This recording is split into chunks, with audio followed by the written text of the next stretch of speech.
Hello, everybody. I am Rachelle Richard, and I am the founder, CEO, and self-love empowerment coach of Empowerment Experiences. And I am so excited to spend some time with this beloved goddess of mine. We have been sharing in our journeys for several years, and we met in quite a wonderful way through a Chamber of Commerce event when I was doing something very different than what I do now. We connected on such an amazing level that obviously we're still in each other's lives, and even better now than we were back then. And that's how this journey is we are all on a perpetual going and growing journey, and we are all in this together. And so I am so grateful, honored, and blessed to introduce to you my beloved girlfriend, Barbara Hoffman. She is the executive director of an amazing nonprofit called Red Means Stop, and I'm very excited for her to share a little bit of her backstory, you know, why she does what she does, and then we'll get into how she and I have been working together in empowering her more in her own journey than what she's already achieved all on her own. And again, she has an amazing, amazing story, as we all do. So Goddess Barb, I am so grateful for you to be here with us. Good to see you. I say us, with me. So why don't you just go ahead and just share whatever comes up. Share a little bit about yourself. Well, for many years I worked at Arizona State University. I was there for almost 23 years. And during that time, my kids kind of grew up with the atmosphere of the university. They came to different events at the university. They fell in love with the football games and got to meet Sparky, who was their mascot, and he's a little devil guy. We went to football games and did different things. Over many years later, in 2004, my daughter had already graduated high school, and her friends decided to go down to Rocky Point, Mexico, just for a one-night little fun time, because one of the girls had to work the next day. So they didn't tell the parents where they went, because they knew we wouldn't want them to do of course not one night, in Mexico. They didn't buy car insurance for their friend that was driving. Didn't buy Mexican car insurance because they didn't know any better, probably. So they went down to Mexico, and on the way back, the driver of the car either fell asleep or lost control, and the car rolled, and Jen, my daughter, and her friend Bailey both got ejected. And they got ejected into the desert at different locations, because as it rolled, one flew out, and then it rolled more, another flew out. But the front seat people were not killed, and they were actually not too badly injured. The airbag saved them, and they didn't get ejected. So they were running through the desert, tending to both girls, trying to help them. And none of the people had cell signal there. Of course not. Like, not too far from the U.S. border, but it was far enough away from anything that there was no signal. Luckily, a passerby stopped and said that they would go into the next town and get help, which they did. And I don't think my daughter or her friend would have survived if they hadn't called for help. So they took them to a nearby town and found that their injuries were too severe to treat in the small clinic there. Her friend had a tree branch embedded into her stomach, and so the doctor there actually pulled it out without having surgery capabilities, which you're not supposed to do. No. So they put the tree branch into a Ziploc, the big baggie, and they called for a helicopter to pick up the girls, and they flew them back to Phoenix, and they survived, but they had a lot of trauma from it. And I remember being called from the hospital. I was actually on a ladder doing something with a plant that was hanging, and they said, your daughter was in a rollover crash in Mexico. I said, no, my daughter wasn't in Mexico. And then they said, is her name? And I said, yeah, that's her name. And actually she had given them my phone number, because she was awake at that time. Okay. They said that they were doing a CAT scan and that I needed to come down to the hospital. So that was like a shock on a Sunday, right? I thought that one of the worst things could happen as a parent is to know their child has been injured. And so we drove down to the hospital, and they had her in a room at that point, but it was a neuro-intensive care because she had bleeding in her brain. Ooh. So it was a pretty bad crash, and she had broken her one ankle and her femur and the other leg, so she couldn't walk, and she broke her pelvis and her ribs, and part of her back had a fracture, and just a lot of things was wrong with her. And the first couple of days visiting her, she didn't really realize I was there. maybe like on day 3, she said, "Oh, you came to see me." And then day 4, she would say, "Oh, you came to see me," like as if it was the first day. So we weren't sure how her brain was going to be. They had different people testing her. And during that time, I'm sitting there, I was reading her chart one day. They didn't have computers like they do now in the room. So I got out this very thick thing at the bottom of her bed, started reading it, found out she was positive for methamphetamines, which freaked me out because she was a straight A student. So I was by myself and I was really traumatized because there was nobody in the room, and I'm reading this going, no way, this isn't happening. So then I was afraid to let any of her friends visit her in the hospital. I didn't want them bringing drugs or doing anything. And she stayed in there for the 8th of August to the 25th of August, so that was a pretty long time to be in the hospital. Almost 20 days. But during that time, she improved and it got better. She had surgery on her legs and her ankle, and they said the bleeding in her brain had quit bleeding, but they still weren't sure what damage it may have caused at that moment. And so they were going to keep track of her, and they sent in different people to give her different types of tests. Can you add these numbers? You know what date it is? You know where you are? That type of thing. And they kept seeing her increasingly get better. So they ended up moving her to a rehab center, which was also part of the hospital, like in the basement. And she would have to learn how to handle her life in a wheelchair, even though she was supposed to walk again someday, but she wasn't allowed to walk for quite a while. Wow. They had to reattach like ligaments and things in her ankle. And actually the femur leg, she was able to put weight on before the ankle leg. You would think a femur is more major break, but they put a rod in there and pretty much supported that part of her leg. And when she first was able to put weight on anything, it was that leg. Anyway, so we were pretty traumatized. They kept saying she'll probably get out tomorrow, and I'm like, well, we're not ready for her to come home. We don't have anything to deal with wheelchair stuff. And so they let her stay an extra day, and we ordered a hospital bed for my house, and we ordered the kind that has a rail that you can pull yourself up, and we ordered like a portable john and things to be right next to the bed, and had to set up the whole house for somebody that can't walk. And that was difficult. We finally got all that set up in my living room because none of the bedrooms were big enough to put a hospital bed. And you don't expect that, right? The house I live in, you can't do that. We moved one piece of the couch away and put her in the living room, which was good and bad. I mean, she was exposed to people when they came over to visit her, visit me, or anybody in the house when she's trying to sleep. We're all in her way sometimes, but most of the time I think it was a quiet enough place that it was probably good. She got to watch TV when she wanted to and things like that. So her brother came over one day. The kids used to fight a lot and they didn't get along and hang out together much. Jennifer was siblings, yeah. Jen was older. Michael came over and they watched a movie together, and it was really kind of cute. It was 3 days after she had gotten out of the hospital, and he actually came over just because he wanted to see his sister, which was like a super blessing. And that I had invited him to stay for dinner. We were ordering pizza. We had friends over, and he said, no, my dad got me a puppy. I have to get back to his house and feed the puppy. So he left on his little scooter, motorized scooter. Okay. And I was on the phone to the pizza company, and right before he left, though, I saw him lean over and give Jen a little hug. And I almost stopped him to take a picture because they never hugged. Siblings. When they were like 3 and 1 years old, Jen learned to blow a bubble with bubble gum. And they were so excited they hugged, and I have a picture of it over there in my office. Oh, that's great. So that was like, I wanted that picture again, but he was in a hurry to go. And, they're teenagers at that point. She was 17 and he was 14. They didn't really want me to take a picture of that.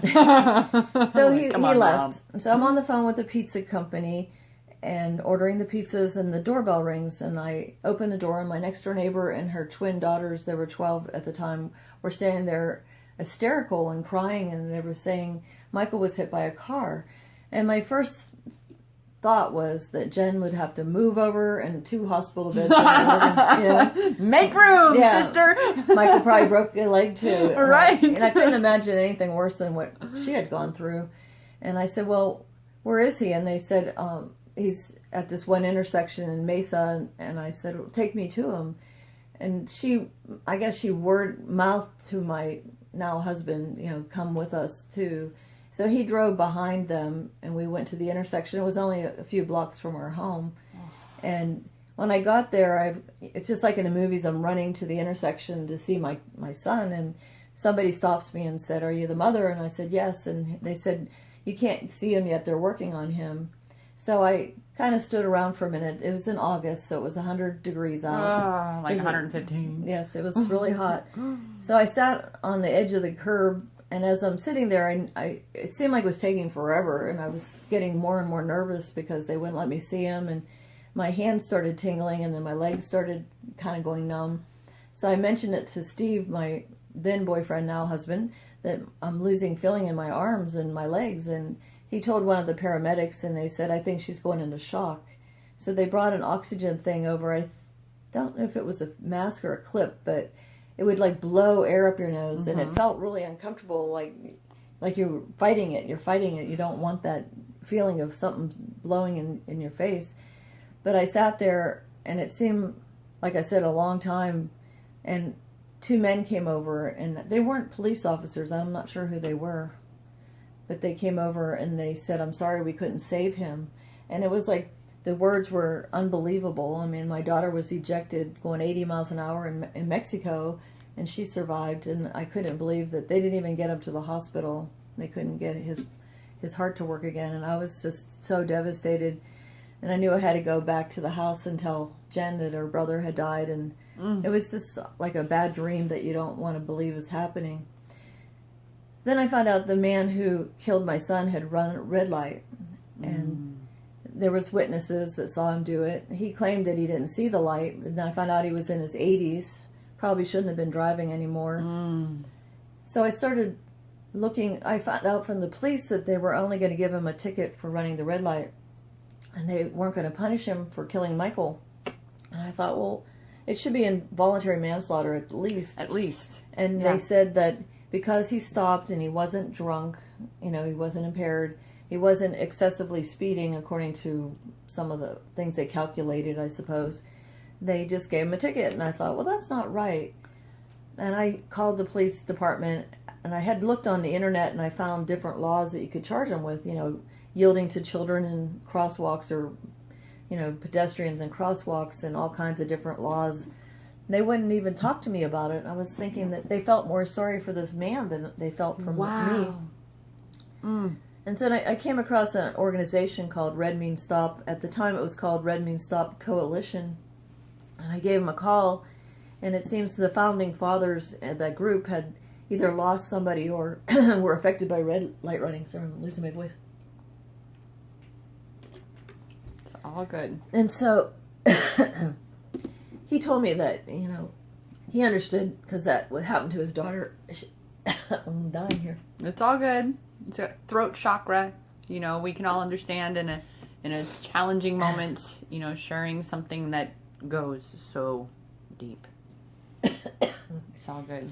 Anyway, he said that he lost his daughter, and they only gave the person a ticket too, and so he started this organization mostly to raise awareness, and maybe they actually got a law put together that they would give further punishment if somebody was killed or injured, and they weren't drunk and they weren't speeding and they didn't leave the scene, because those other issues would cause other laws to be impacted. There'd be more of a felony charge and all that type of stuff. And they didn't use that law on Michael, probably because he was a pedestrian. Like, he was on a scooter, but he wasn't in another car. Oh. And so we then got together and amended that law and added pedestrian to it. That's awesome. And I started volunteering for Red Means Stop. And I was on a family leave during my daughter's car crash. So when Michael died, I was already on family leave. And I found out later that you couldn't take family leave for a loss of a child unless you get diagnosed with a mental illness like depression or anxiety. And I thought, well, that's really wrong. Yeah. There is a petition going around where they are trying to add death of a child to the Family Leave Act, but it hasn't happened yet. They've been working on it for a few years. I don't see why people would fight that, but they don't want to give more freedom that would hurt employers, maybe people losing loved ones. But you can take 3 to 5 days off, and it's not enough time. When you lose a child, you're pretty devastated, and if you go back to work in 3 to 5 days, usually aren't very productive. And so I think taking more time off is good. Since I was already on family leave, that issue wasn't a pressure to me, but I just heard a lot of people lost jobs over losing children later in life. Oh, wow, to lose a child and then to lose your job. And so that was my journey of trauma, that it changed who I was. I then began to think I have no control over my life, and I went back to work after a few months, and they had changed my job duties to something else. And so I felt like I had no control even at work and in family life. I couldn't protect my children. So I was a really lost soul. I was an angry mom. I was a psycho mom. I was afraid to let my daughter out of my sight because I didn't want her to get hurt again. But her decisions didn't match what I wanted her to do, so I had to ask her to leave, not live in my house. And that was like losing another child.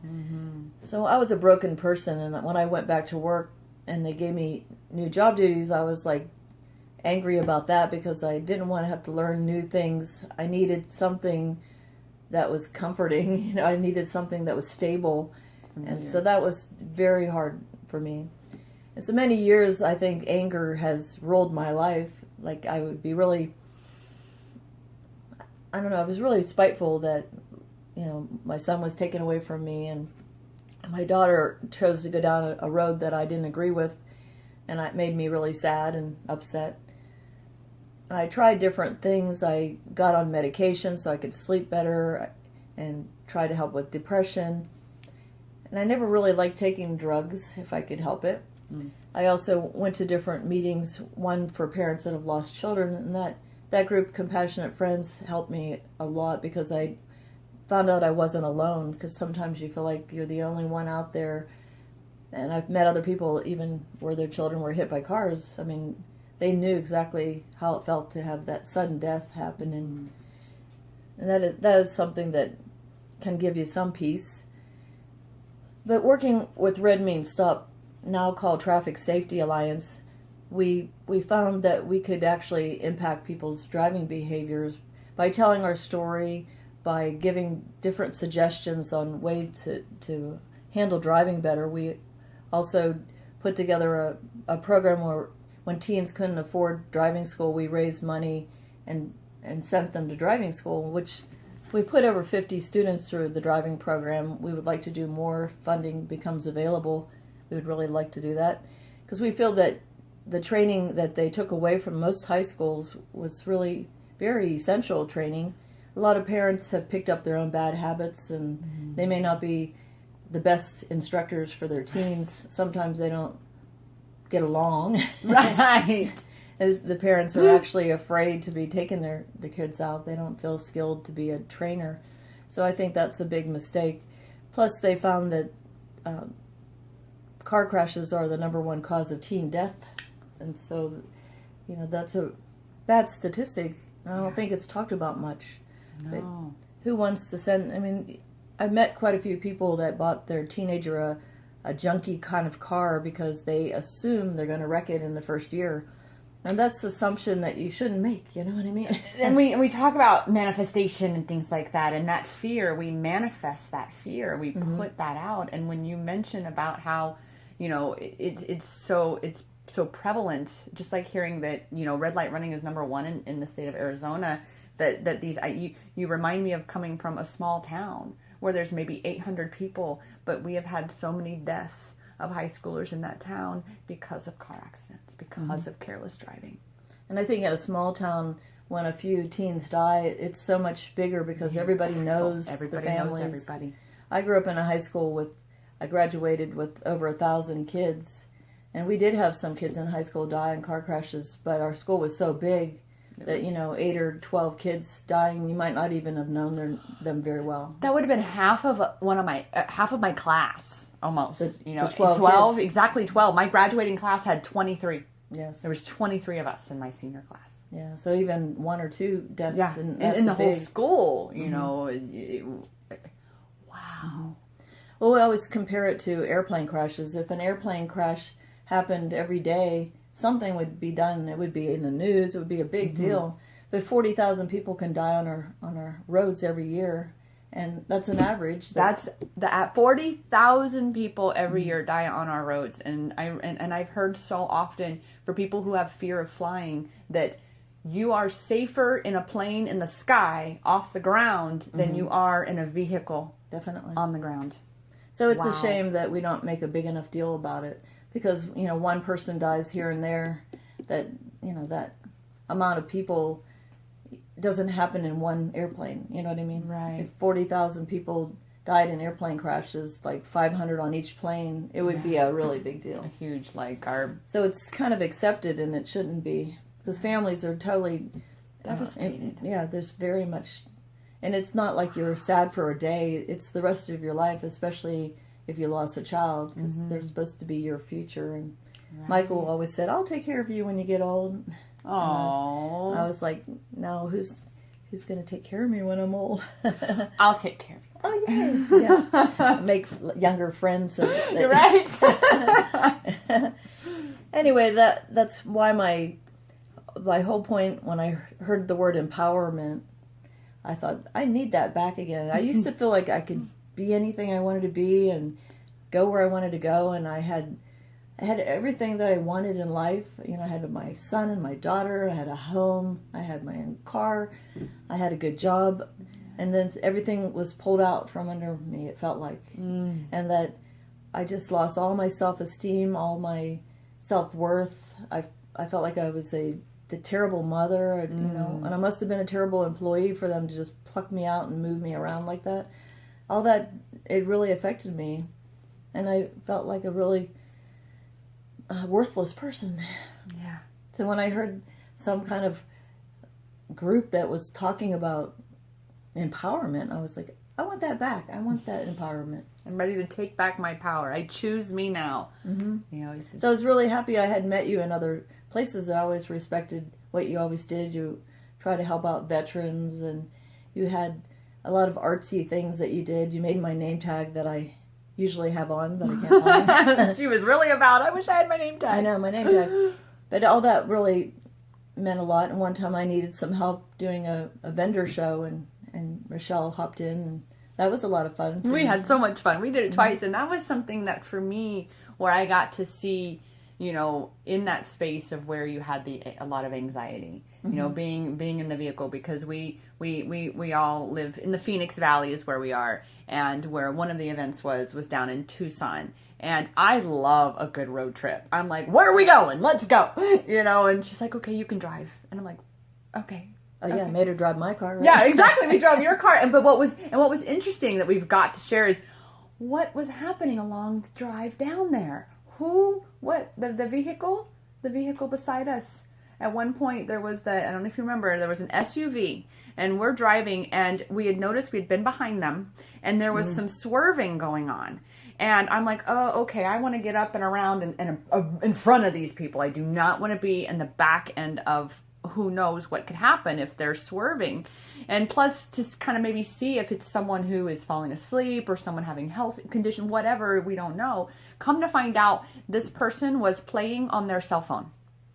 Going, 65 miles Yep, it was about 65, barreling down the freeway, 65 miles an hour. Yeah.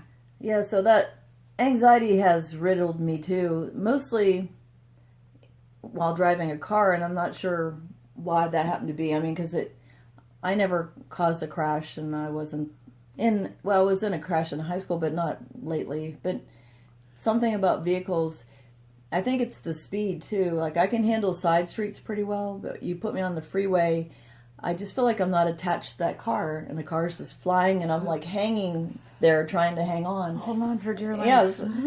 Anxiety with driving has been a big problem, and working with Rachelle's helped me on that part too. I've come up with different techniques in my mind, mainly trying to look at other things on the road and around me, and saying, look, there's a light pole, there's another car, there's a red car, there's another Prius. And it still keeps me focused on driving, but it takes the focus off the anxiety. And I think how I think of things, if I think I'm going to have anxiety, I will have anxiety. boom. What we focus on is what expands. And by you focusing on the outside of you, if that's what it takes, you're out of your mind, because that's what it is. Anxiety is nothing more than amplified fear. Right. We're focusing on something of, what if this goes wrong? Or, oh my God, what if there's an accident? What if, I mean, I know when we drive up to Flagstaff, all those drop-offs, when I was recovering from my anxiety many years ago, that was my second trip out of the valley, was going up to Flagstaff. And in our minds, it's incredible. If you do not get control over your own mind, it will always control you. And there were so many moments where, because I was still recovering from the anxiety, that my mind would go, oh, and this is what it would look like if you all of a sudden drove off that cliff accidentally. And it's like, oh my gosh, right now, would you not? And I was like, breathe, and do the practices, do these things, and that was years ago for me. I've only been doing self-love empowerment coaching for almost 2 years now, but it's a process, and that's something that we've got to recognize too. So how many years has it been that you have been, shifting from what happened then to now? How long ago did your son? This August 28th was 15 years. Wow. And some reason, well, probably from all this empowerment, that this is the first year that I didn't have this dark cloud over my head. I've been sharing my story. I actually worked with Waymo, the self-driving car company, was able to share my story and why I think self-driving cars are the way to go in the future, because driver error has to be taken out of the equation.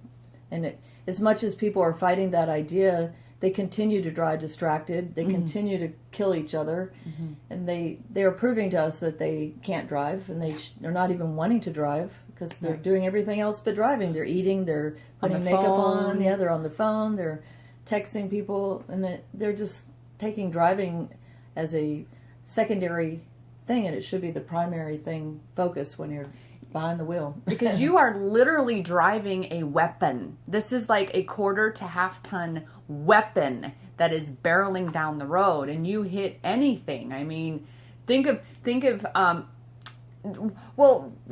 little thing on your bumper right now. Someone backed into you in the parking lot and created damage in the vehicle in a parking lot. Well, I met a lady who lost her son in a parking lot. A lady was on her phone and went flying around the corner and hit the lady and her 2 kids, and the daughter and the mother flew on top of the car, and the son got underneath the car. He was just a little one, and he died. And so you could kill somebody in a parking lot going 25 miles an hour if you're not careful. Wow. I think people don't realize how dangerous it is out there on the roads, and we just got that new study from AAA yesterday showing that Arizona's -- 1 in red light running. And we were #1 back in '99 when Red Mean Stop began. So our job is not over. We increased, we did a little better up to like 5 in the nation. We're back at #1, and that's nothing to brag about. No, right. It's not to be proud to be #1 on the red light running list. I remember being in a large shopping center parking lot where they had little stop signs. And I actually, because I'm not a birth mother, but I'm more of a chosen aunt. And I happen to have one of my nieces by choice, I call her. She was in the back seat, and we were hanging out that day. And we were driving, and the person literally just ran the stop sign right in front of us. And there was another incident in this within like 2 minutes time. These people weren't even paying attention to the signs. And so I can understand to a certain depth and degree of going, I have this other, not to mention my precious life, because we're all each one of a kind, priceless and precious, unique beings. But then you have this complete, absolute innocent, and I can see that anger, because in that moment, I wanted to just get out of the car and be like, can you not see these things? But at the same time, well, the statistics they've looked into, about half of the people that die on our roads are innocents. They're either bicyclists, they're pedestrians, or people in other cars that had nothing to do with the crash. I mean, they just were innocent people. That's half of the people that died. Half the people. So you say half of the people who die in these car accidents are innocents, just on the road, bicycling, and probably walking along the sidewalk, crossing the street. Or riding in another car that didn't cause the crash. It's just really... we witnessed a crash this summer when we were up in Idaho, and the man had swerved into the oncoming lane, hit head on with a very large, like 18-wheeler type truck. And unfortunately, the man in the pickup didn't survive, but the two people in the big rig truck, they got injured too, and they were just innocent bystanders. They didn't die, but they still got injured, and that's just really sad because so many people were alert and trying to drive well, and randomly somebody will just get in your way, and you can't do anything about it a lot of the time. It's too random. You don't expect it. But because of that, and we'll shift a little bit here, because of that, this is why, and this is something that I am exceptionally passionate about, is becoming more present, becoming more in that moment then, and recognizing that all we have is right now. Just like in that moment, it was as if it was so divinely aligned that there was that moment of that hug between Michael and his sister on that day. That they were completely present in that moment. And that then becomes, because I said something earlier this year to someone very special to me, that it's always the little things that become so big. Definitely. And that you hold that. And so it is up to us, to increase this awareness, to support such organizations as Red Means Stop and Traffic Safety Alliance, to be doing what they do, and to find the rest of us to find our place of power, and recognizing that, well, I can stand in my power and support this organization, but also be aware and mindful of when I'm out on the road. Be aware and mindful. Am I practicing presence? Am I being in the moment? Am I connecting with the rest of this world and recognizing that all we have is right now? We don't know what the next moment's going to bring. While we can manifest and have our desires and our visions, we still can never know for certain what this next minute's going to bring exactly. Yeah, especially because it depends on everyone around you making their own little decisions or not making good decisions. Making decisions. They may have their own ways of dealing with things, and it affects people around them. We don't always have that choice to prevent that from happening. Well, in truth, we can only really have power over ourselves. And I know that's something that, again, you talked about the control, recognizing that you don't have control. We really do not have control over our external. The only control and place of power we can ever find is within ourselves. And choose how we respond to things, choose how we show up in the world. Like you had said, also of recognizing that you don't have that anger. And it's not that I imagine that you wanted anything to happen to this person. It was just that, well, why couldn't he have been more aware? Why couldn't he have been paying attention more? It's because he wasn't present. He wasn't being in the moment. I was angry about the man being allowed to still drive at that age. And then I did talk to some local lawmakers, city council, about maybe doing testing of senior citizens, and they didn't want to hear anything about it. They said That's interesting. They didn't want to put any kind of burden on seniors, that they need to make that decision themselves type of statement, and that there was such a strong rally of seniors in our state that they would not want to be forced to give up their driving. And I understand that. I mean, there's a lot of people I know, older people, and they don't want to quit driving, but if you're going to put people's lives in danger, including their own, they need to think about that. Yeah. And there are other ways of getting around transportation today. Right. We don't need to name them, but we know there's plenty of options. And again, just like you say, that's the biggest factor, is when you are a potential danger, a threat to society by way of your cognitive is failing. It's no different than being under the influence when you drive. If you don't have your cognition in place, you are a danger to every other life that's out there. And vision and hearing and exactly. And just even physical movements. If a kid runs out in front of the car, you can't get your leg onto the brake fast enough, then you're in danger out there for everybody around you. And I wish people would think about that. I know it's such a battle with many families saying, I can't get my dad to give up his license. I've heard that too. I was really lucky. My mom gave hers up on her own. And she always said, aren't you proud of me? And I'm like, yes, I'm proud of you. And that's taking that responsibility. That's owning. And that's the other thing of personal power. There's so many facets of it. But that's yet another facet of it, is owning that. Saying, I know that I am not in the space to be driving anymore. And so I'm going to take the responsibility in that and own that. And that's something that I know we as just a civilization in general have struggled with. And I don't like to use the word struggle, but wherein we have a challenge, which is an opportunity for growth. We have great challenge in owning our own stuff, in taking responsibility for ourselves. And a lot of it has to do with shame. Hugely with shame. Like, if I surrender this means that I'm no longer good enough. I can't do this. I can't be independent. I can't, without instead choosing to look at all of the other beautiful gifts and blessings that can be on the other side of that. Yeah, things have changed a lot. I mean, you can get your groceries delivered, your medications delivered, and you can call a taxi or an Uber or a Lyft. They can take you to your doctor's appointments. And they have programs for seniors if they can't afford all these things. I mean, they're going to buy food anyway. Right. They can do all this without having to drive themselves. Right. But they can still get out. There's programs that will pick them up and take them to senior centers and things to do. And you don't have to lose your friends. You don't have to lose your life. You can still enjoy life. Just not take anyone else's life.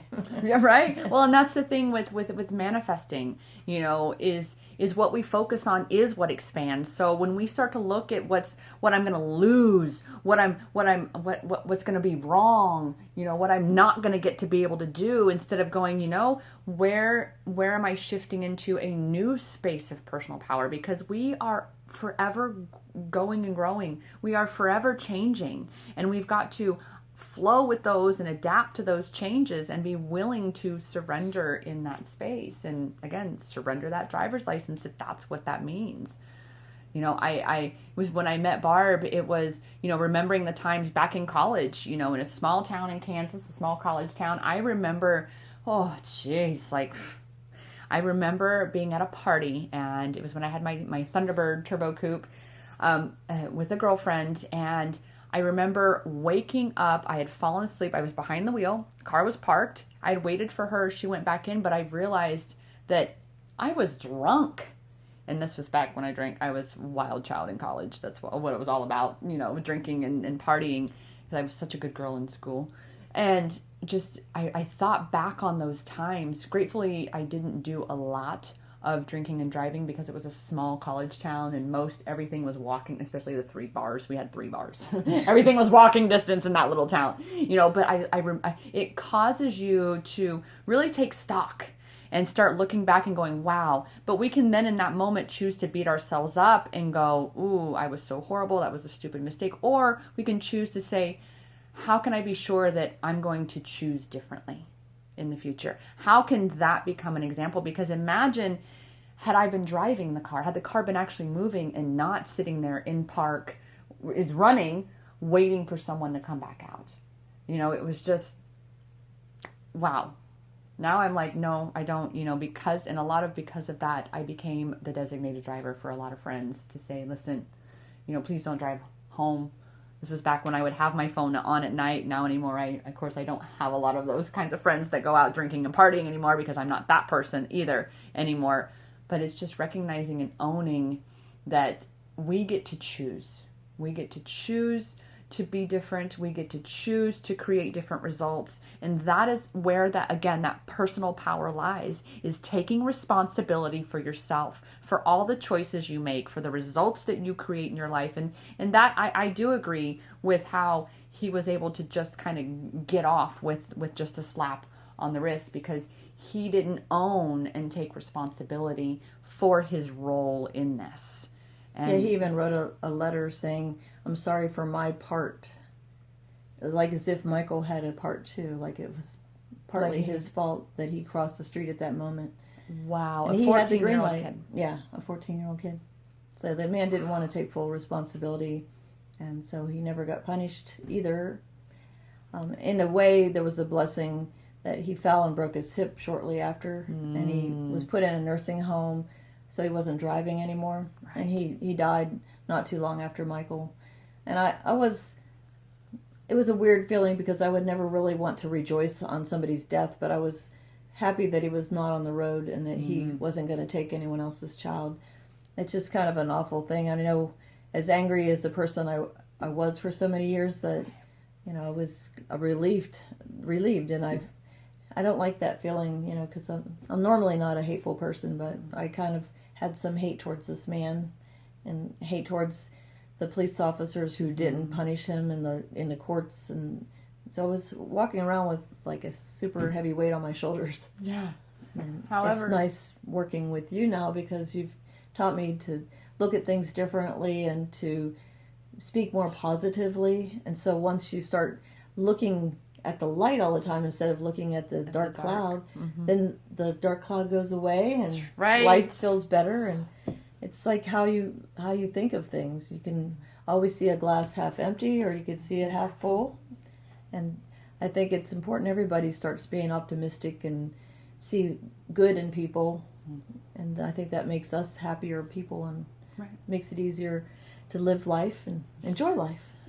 Because what we look for in the world is what we find, and this is the other side of things, and too in personal power is allowing ourselves to feel these feelings, recognizing that it's human to feel angry, frustrated, sad. All of these things are normal. The challenge is allowing yourself to push to flow through to the other side.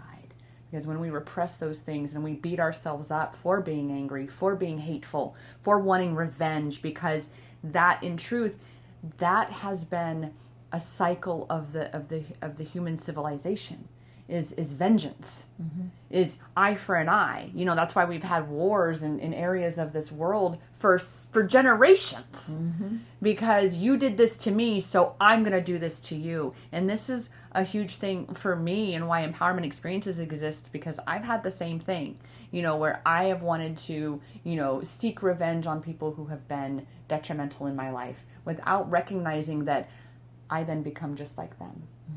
And then that means that I'm perpetuating what is not working in this world. And the only way to change the world is to be the change that the world needs. And Barb here is doing that in such amazing ways, really taking her story and funneling it into creating great change. I'm excited because I do want to hear real quick. You gotta go? No. Oh, okay. My watch was vibrating. Oh, it's probably telling me to breathe. It tells me to breathe. It tells me, see, breathe. Oh, see, breathe. Yes. Breathe. So something I wasn't doing right either. I was shallow breathe, and I realized that you start taking deeper breaths. It helps with anxiety as well. Exactly. Well, because we need that oxygen to our brains, and that's again where you deprive yourself, you get all messed up. That's right, exactly. And now I got a little sidetracked on where we were. I know, because it told me to breathe. Oh, exactly. Just breathe. Tells me to stand up too. Oh, nice. You've been sitting too long. Yes. So it's just, again, the personal power of utilizing her story instead of staying in that space of feeling disempowered and that they didn't do this and they didn't do that and I'm angry and I'm hateful. Instead, you were blessed with this opportunity instead of a platform, of an outlet for you to take this incredible story, this traumatic story, and you took this darkness and you turned it into light. Yeah, I'm hoping that people will hear my story, and I'm not telling it to make people feel sorry for me. I'm telling that so that maybe they will change their behavior and they won't be put through a situation that I was put through. I mean, whether you're the family that loses a loved one or you killed somebody by being distracted and driving, both sides is a terrible place to be. Yeah. I've met people on both sides of the road, and they're not happy knowing that they took lives. And I do find there's a few people out there that run around giving their story about how they took someone's life, and I'm really proud of them for willing to tell the story in order to show how bad it is on that side of the... I only tell my story because I'm on the victim side. Right. But if you were on the perpetrator side, you're the one that killed somebody, your life is messed up too, and your family's all messed up from it. I mean, it affects everybody.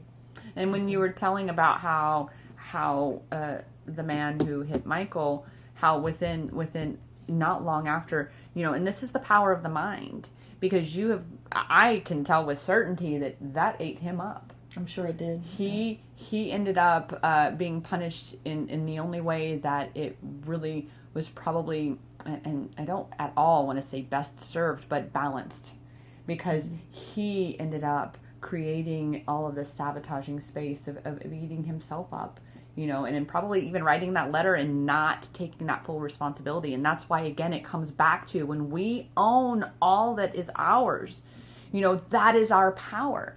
That is why we claim this and we show up and we tell our story, because we are not alone in any part of our journeys. We are not in this alone. And the more we all tell whatever our stories are, is the more that other people see that they then have permission to own their truth.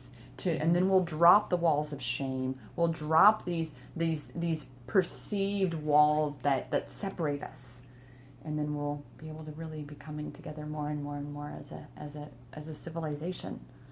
And one thing also good is I've met other survivors who've lost loved ones, and I see them be able to function again, and that gives me hope for myself that I will be able to have some type of life again and not be always sad and always angry. And I see that it's helpful. So if I get to that point myself, which I feel like I'm getting there now. I was going to say. Take me a long time. That I think that it could help others, and I think that's why I continue sharing my story and meeting people and talking to them and trying to change their behavior. And I think that being a positive and not all negative person is going to influence them more than being a doomsday person. Yeah. And saying, terrible world. And I want to see the positive and light again. And there has been points where I didn't see flowers and I didn't see the sunshine. I didn't see sunsets. They were there, but I didn't see them. And now that I've been going through your empowerment, all of a sudden I'm seeing beauty in the world. And I think that's so important to be able to recognize it. Even seeing an insect with sparkly wings or something, you get all excited. Wow. Right. And I think that's nice to be able to finally feel that happiness again. Right. Yeah, like, opening back up, like a flower. You were like, kind of like, and I'm not a big flower. I don't know. I don't garden, but those flowers that will close themselves off in the darkness, and then they open back up in the light, and that's all it has been is just finding your light back within yourself, and that's when we open up to receive. And in that moment, that's when we really begin to recognize all the beauty that is around us, to take again and transmute that darkness into light. And that's why we are all here. And when we all can embrace that and again stop perpetuating the darkness ourselves, because it's easy to do when it's so abundant and it just abounds around us. But that's our challenge. That's our opportunity for growth. And we get to choose. We are always, always, always choosing. So again, Barb could have stayed in that space, but she has been choosing more and more and more to look for the good, to look for the beauty. Well, I also see you've been through a lot of things in your life, and that you're a good role model too when it comes to changing your attitude and deciding, do I want to be miserable or do I want to be happy? That's right. You're like, I think I'm going to do it this way, and then you're so delightful in it, and then you're just amazing of the words that come out, and they are always at the perfect time, and and I think, wow, she's like a kind of the old walking encyclopedias, or it's like you're trained in real life, and you're able to share it and make people understand that you don't have to stay in that bad position. One of my quotes when I began my business empowerment experiences journey, because it's been an empowerment experiences journey my entire life, but the business that is empowerment experiences, one of the quotes that came to me was, "It is not a choice to become a victim. It is a choice to stay one." When we choose to continue to stay a victim, that is us choosing to continue to give our power away. to the perpetrator or to that incident, to that memory, to our own subconscious programming, to our own fears, which means you're never going to be in your power. You're never going to be able to choose happy. And that's the only way that you can ever become happy, is to choose it. It's the only way you can ever claim your power, is to choose it. You know, I know you all will hear more of my own story. It's out there everywhere anymore. But that's just it, is everything. We only ever have control on the inside of us. And that's something that you definitely have had to be learning more and more, especially when you felt like you had no control. And that is what I feel a lot, what again, probably is our greatest experience, or our greatest challenge in this world, is to recognize that we do not have control over the outside world. We can only ever have control over our inside world. And imagine when more people like us, who go through such traumatizing and excruciating events in our lives, that we can then choose to shift from that to this and lead by example and say, you know what? If I can, I know you can. But you have to believe it. And until you do, I'm here to believe in you. I remember reading a book you recommended, and the person chose to change their life. And I was like, what happened there? I mean, what turned her page and made her... And it was just her internal self saying, okay, I hit a point in life. I don't want to live that way anymore. That's right. I'm going to change. And I thought, wonder what drives people to that point. And that's a hard one. Sometimes they just have to have that inner spark that comes out at some point. For me, it was more that, you know, again, like you had said, this doesn't feel good. This place doesn't feel good. And I'm the only one that's staying here. That's true. I am the only one that's staying here. And it does become that internal epiphany. And that's the other thing of it, though, too, is that we can't do it for anybody else. You know, we get to be the ones who plant the seeds. And when they're truly ready to step in their power, that's when they come and say, I choose me now. I'm ready to claim my power. I'm ready to let go of this story and create a new one for my future. Because when we are focused on the past, it's one thing to take your story like we do. We take our story, and while at times, yes, it's emotional sharing the story because we are human beings. You know, but at the same time, it's one thing to just stay in that. It's a whole nother thing to take that and to continue to shift through it as we present it to the world and go, this is my story, this is my journey, and my desire, my intention from this is that it impacts you in such a profound way that I am fulfilling my purpose of having endured this so that others do not have to. It is important to share stories and exactly how you went through different parts of your life. It really helps bring people out of their bad situation. I think that's very helpful, and I hope other people share with what you're doing so that they too can smile again and see the flowers and see joy out there. You know, it's really nice. I agree. And of course, see the beauty in each other. Guys, goddesses, everybody. We are never going to fully shift this world until we recognize that what we look for is what we find. And when we look for how people did us wrong and how they victimized us and how they didn't get their justice and things like that, we're focusing on all the things that are wrong. Instead, because we can only focus on one thing at a time, you know, instead we get to choose to focus on how can I turn this into an empowerment experience, because we can't go back and change what happened. We never can. And when we are focused on the past, we're giving our power to the past, and we don't have power in the past. We don't even have power in the future. We have power right now. And in this moment, we get to choose how we're both creating our new past and how we're creating our future. And that all comes us back to being present in the moment, recognizing that I'm driving a vehicle that's barreling down the road at 65 miles an hour. So I'm going to be present and focus on the vehicle. Yes.